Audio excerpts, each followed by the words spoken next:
Not all schools have the resources, not all families have the resources to ensure that they have the best supplies needed for learning. And so teachers often pay out of pocket. The average is something like a one paycheck a year, which totally unacceptable as far as we're concerned. There's really no other profession that probably has to, provide their day-to-day supplies. You're listening to Stories from the Top, an inside guide to better business development.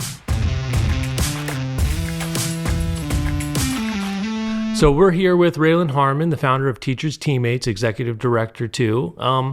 For people who don't know, why don't you share a little bit about what Teachers Teammates is, what you guys do, and just for context, you were one of the finalists in our nonprofit video marketing grant, and we wanted to help shine a light on what you guys do. So Thank you so much for coming in. Thank you for inviting me.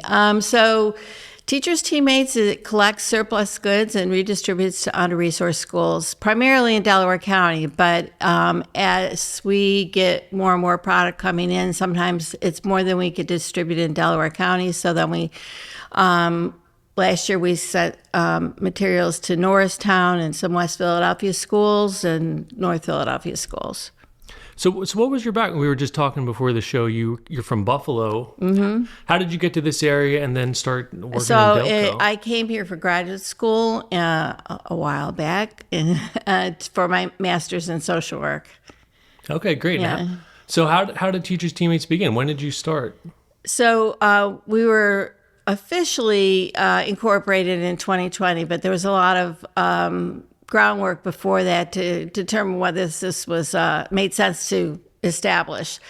So I'm not exactly sure how I first was introduced to the concept of teacher resource centers, but I did stumble on it in the internet and learned that there were year-round teacher resource centers around the country, and I was absolutely positive there had to be one in Philadelphia area because I know there's a huge need. And in fact, I just couldn't believe that there wasn't one. And I looked high and low and there wasn't one. And it just kept bugging me because I've worked in the Philadelphia school district as a social worker. I, know that lay of the land, so to speak. And it just bothered me that there was so much potential to meet a need with materials that already existed. It wasn't like you had to create school supplies. They were already just there waiting to be relocated.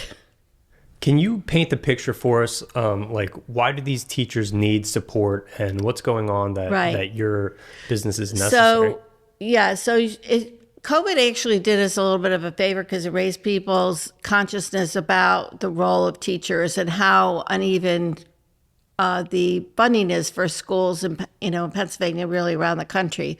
So not all schools have the resources, not all families have the resources to ensure that they have the best supplies needed for learning. And so teachers often pay out of pocket. The average is something like a one paycheck a year, which totally unacceptable as far as we're concerned. There's really no other profession that probably has to provide their day-to-day supplies. And they're not known for being super well paid either. These are not high-paid positions. So it's a need. And then again, we opened during COVID. So that was another time that families were just making sure they got food on the table and paid the rent. School supplies were, a luxury, even though they're not. So, but if you have a limited budget, they can become a luxury. So, it's a need, a very big need across the country, but it's plenty in the southeast Pennsylvania region. And you had mentioned teacher supply centers. Can you just explain what that is? So there's many. We're part of a collective, actually, of teacher supply centers or resource centers. And they typically have a storefront attached to a warehouse. We don't. Since we started in COVID, there was no point in having a face-to-face model. So we have an online free store. The teacher resource centers same thing, collect materials and distribute them to under-resourced schools. typically Title I schools. We focus on schools where at least 65% of the kids qualify for the National Student Lunch Program. So we're in 8 districts, but all the public, charter, and parochial schools within those boundaries. So what kind of supplies are you guys providing? So everything that you would think of that goes into a backpack, your back-to-school supplies, notebooks and pencils, markers, crayons, erasers, pencil pouches, all that is the most important materials. They don't particularly lend themselves to reuse very well because, once you use a notebook, you're not going to keep using, passing it on. Although we do take used notebooks and we describe them as such in our online store, and teachers will order them to have backups. So, but anything used in an office is used in a classroom. So you name it, if there's an office supply, a teacher will use it. And not only will a teacher use it, but 24 kids are using a stapler, so it might not last as long as it would in an office. All the arts and crafts supplies that anyone would use are used in a classroom. Personal hygiene. One of the things that was donated to us during COVID again were period supply kits, which I didn't really think of as school supplies, but sure enough, teachers are providing that when their students need it. Small storage. Teachers have to be super organized. Think of all the materials, especially in an elementary school, all the different kinds of materials. So they need small storage. And we often get, Villanova in particular harvests their, what the kids leave behind in the dorms, and what is used in a dorm, like to keep it organized, is very much the same as what a teacher needs in a classroom to keep it organized. So those get passed on. So all those different kind of materials. Books, I should have mentioned that. Tens of thousands of books have been passed on. So you guys primarily collect donated materials. Do you also raise money to purchase new stuff? Yes, we do. So that's an important part. As much as we have coming in a lot of what we have coming in is brand new. We don't take anything that's ratty or dirty or anything like that. We want to pass on materials that you and I would want to use.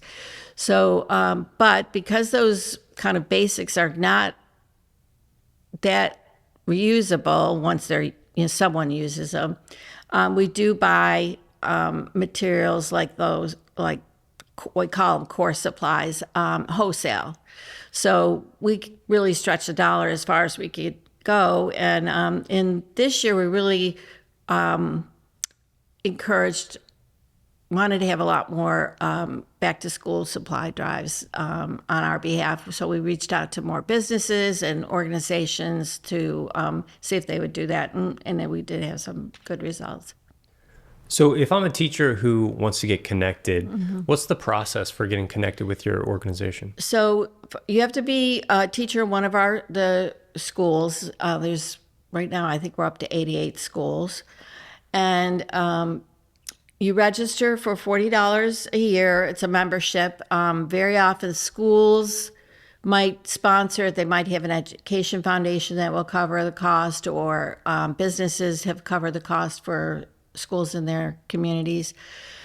Individual donors want to sponsor teachers. So any one of those, you register, and then you go shopping. And everything in our store, we often have things close to 200 different items in the store. They could pick out 25 items, but within that, so say they're ordering 3-ring binders, it's 30, they get 33 ring binders, counts as one product. So 25 different products, but within that, so 30 books in a bag or 30 pencils. And the average order last year came in around $550 in value. So then volunteers, we're mostly a volunteer-driven organization, will pack that order. They get printed out just like any other order fulfillment business. There's a pick sheet and a packing slip. and our volunteers do that, and then we deliver the orders. When we first moved to the warehouse, we had teachers scheduling themselves, but we realized pretty quickly that a lot of teachers can't get over to the warehouse after school. So we're trying to remove as many barriers as possible between the materials that students and teachers need and them. So one way is to deliver, and I often get thank you notes for the delivery because it's a big lift for them. The orders are very bulky, so that's worked out really well. And what about for the businesses who want to donate? How does that process work? So we really try to reach out to businesses that are moving or changing their office footprint in any way or change their logo, because then if they have branded merchandise, they're not going to want the old logo. And they call us and tell us, ask us what can you use this? Most businesses, when they move or change their office footprint in a way, do not take their office supplies. They're like the small items, the paper clips and all that. They do not take it with them. It's just not worth the effort to box it all up and move it. So we're trying to intervene at that point. Instead of throwing it out, we want it donated. So it depends. Sometimes businesses will arrange to have it delivered to us. And we have the van, our volunteers, a lot of volunteers will go pick it up if it's too much for a donor to deliver or they don't have the means to do it. Do you guys partner with the corporate office owners, the people who rent out the buildings, to kind of get, hey, we got someone leaving? That's been the property manager where we actually lease a warehouse. They're very aware of us, because, obviously, and they give us a deep discount on our rent, which we're very grateful for. So every time a tenant of theirs is moving out, they tell them about us. But I haven't been able to reach as many commercial property owners as I would like to. I think people don't realize, I know people don't realize that office supplies are school supplies. So they're not making that connection. And the other thing is they're not thinking about what people are leaving behind. They're thinking about the tenant coming in. So it's a matter of educating, that tenant that has the dumpster at the door, so to speak, before they dump it. And we've been there when the dumpster was at the door and they say, take whatever you need and the rest goes in the trash. So yeah, that's definitely an area of growth that we'd like to expand. If anybody's listening and your business is going to move or you're a property manager, definitely connect with Raelyn. That would be awesome. And actually, no one likes to throw out perfectly good things. If it's a big company, someone in corporate is saying, okay, we're not going to continue that lease, or, we're going to move, or something changes. It's the front, line workers that are ditching it all and, clearing out the unit. And no one feels good about that. They know someone must be able to use it, but it's a burden to gather it all together and figure out who would take it. One of the advantages, I think, of Teachers Teammates is that we have a wide, pretty long accepted donation list. So they don't have to parse it out that much. We'll take it all. We'll sort it on our end. So try to make it as convenient as possible for donors. What would you say is the biggest challenge that you face in advancing your mission? So right now we are bursting at the seams. So I think people probably, they know we're a lot of volunteers. They know we get things donated. They might not realize what it takes to do all that. It's fairly labor intensive.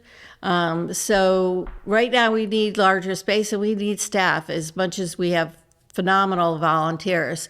It's not the same as having a point person that could take responsibility for, no matter what, for a certain aspect of the business.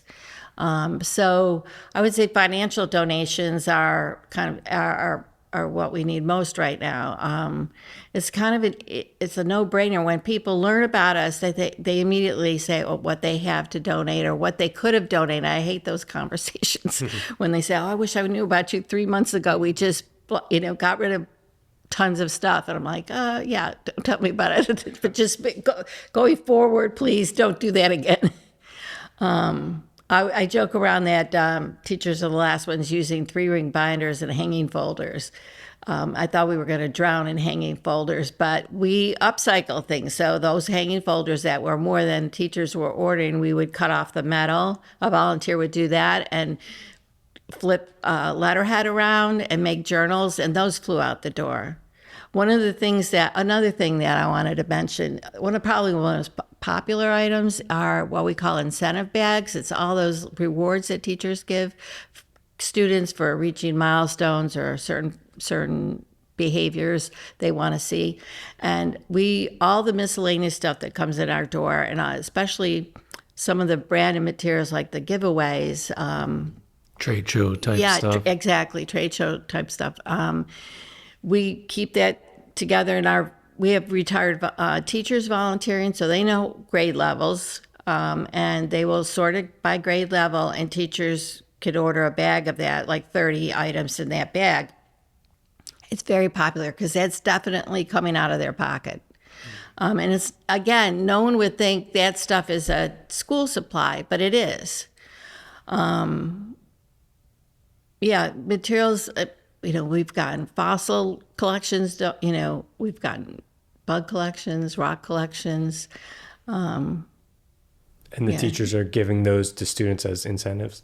No, not that part. I mean, the trade show materials, yes. Oh, okay. And like party gifts, like those kind of things. Okay.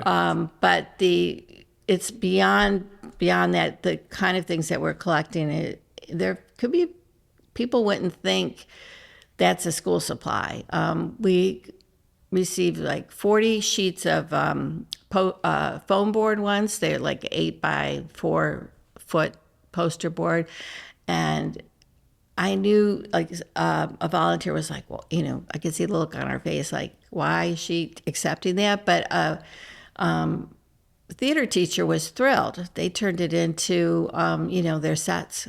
They had no budget. They had to raise all their money. And so that saved them a ton of money. Clean out companies. There's one that is only a block away from us. And when they know what's on our list, they reached out to us. We've gotten 3 pallets of copy paper, which is like gold to teachers. So like junk removal companies? Yep. So we really want to, get out. That's why we need a few more staff people, because if you had someone focused on that. You need a partnership, business development person, yeah. And once people understand it, they really like it. They're excited about it. Supporting students and educators is not hard to convince people of. They want to do it. So I see you have this paper with you. Can you go over some of those statistics for us? Yeah. So I'm excited to say that we distributed $1 million worth of supplies last year. So since we've started in 2020, July of 2020, it's somewhere around $3.1 million in supplies. Last year, $1 million alone. And so we have probably close to 400 different volunteers. Oh, I wanted to tell you this about volunteers. So we have our retirees and, corporate volunteers, employee volunteers that are doing corporate, or people who have mandated community service. There's plenty for them to do.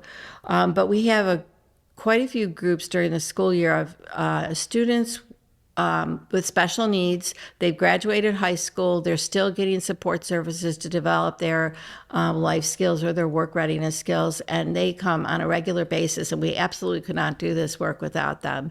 And the other group is, we're 2 doors away from a technical high school, and they have a logistic and inventory management program, and those kids come over to the warehouse and practice what they're learning in the classroom. And in fact, this morning they are receiving 20 pallets from an Amazon, a donation that's coming from Indianapolis.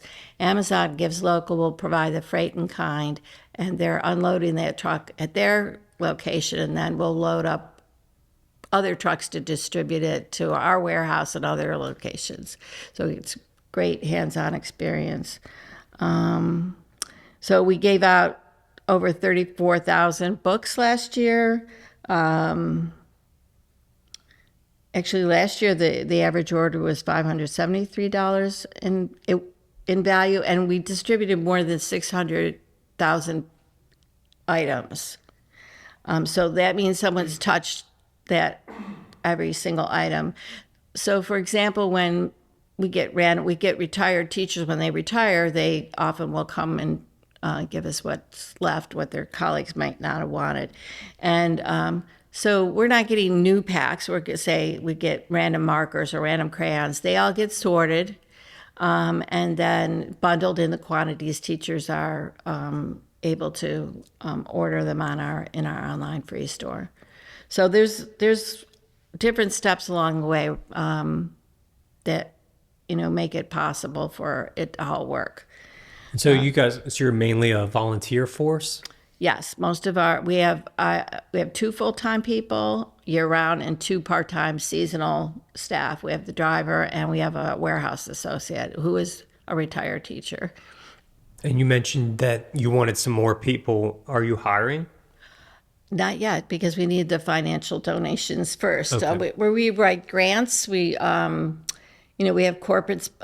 corporations. A lot of times when they send their employee volunteers, they might do a supply drive, bring that with them, and maybe make a financial donation. So we're busy, raising money to keep it all working, keep it sustainable. We've worked out a lot of the kinks. Whenever we have media coverage, I get calls from New Jersey, Delaware, Bucks County, and we do try to meet that particular need, but we can't. I don't want to overcommit what we could do. So, we started in Delaware County, but at the rate we're growing, I can't imagine that we wouldn't be serving a larger, and we're already doing that, but serving ultimately the whole region, but one step at a time. Yeah, that's really amazing.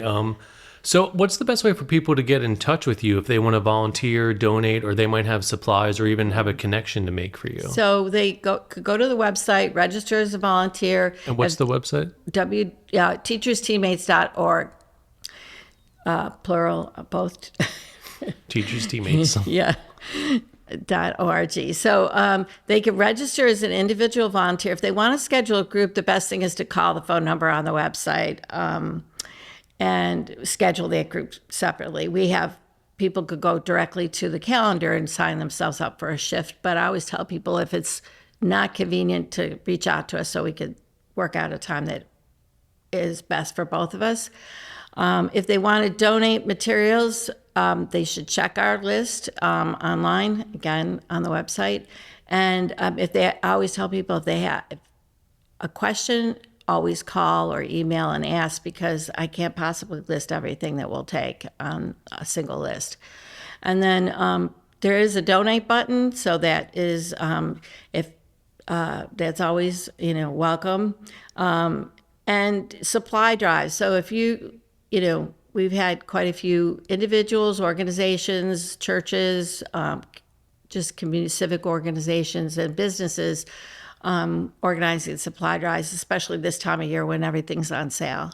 Or if they want to do a clean out of their office, they need the storage closet cleaned out, but they don't want to throw it out. So that's always a huge help. No, this is one of those magical combinations where your organization is really 3 ways it's benefiting our community. We're taking waste and turning it into reused, repurposed. Mm-hmm. You're helping teachers, and then you're helping the students beyond that. Mm-hmm. So it's really making a big impact. So thank you for what you're doing. It's amazing. Well, I always say it's the most joyful work I ever was engaged in, and it's very rewarding that some of our volunteers are the student volunteers.